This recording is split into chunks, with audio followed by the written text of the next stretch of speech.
Your ego will almost certainly play you unless you find a way to play it. So how do you know if you're being played?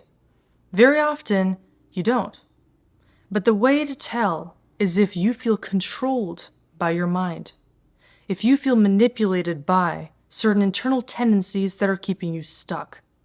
if you feel a sense of immense control or if you crave control without being able to let go, if you find it impossible to transcend certain negative habits like addictive tendencies, escapism,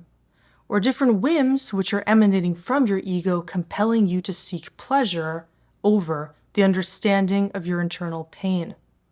If you feel that there's any part of you that you have no ability to understand, that is creating your reality, making you feel that you have no free will, your ego has effectively played you into submissiveness. What you need to understand is that your ego is doing all of this as a way of keeping you safe from yourself.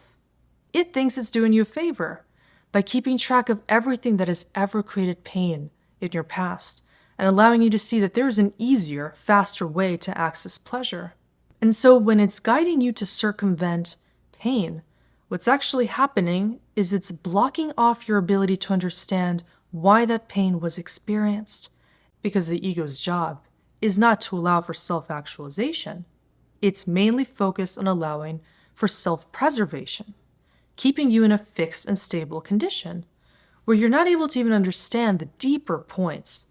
of what's making you feel certain emotions, what's creating suppressed traits, what's allowing you to feel either fulfilled or unfulfilled because of certain things that you do.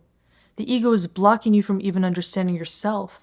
because its goal is to only find a basis for your survival based on your physical experiences, your past, and everything that you've been programmed to believe about yourself, which of course is only a minute aspect of your full experience.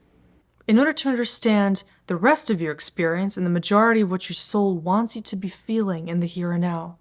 we must understand that to play the ego is to first of all enter the superconscious state of awareness. It's to zoom out and to encapsulate the ego as a blueprint of the physical self's experiences. It needs to be empathized with, it needs to be related to, but seen with that grain of salt because we need to factor in the knowledge that the ego is always only going to know a certain amount of information based on what it has already gleaned from reality.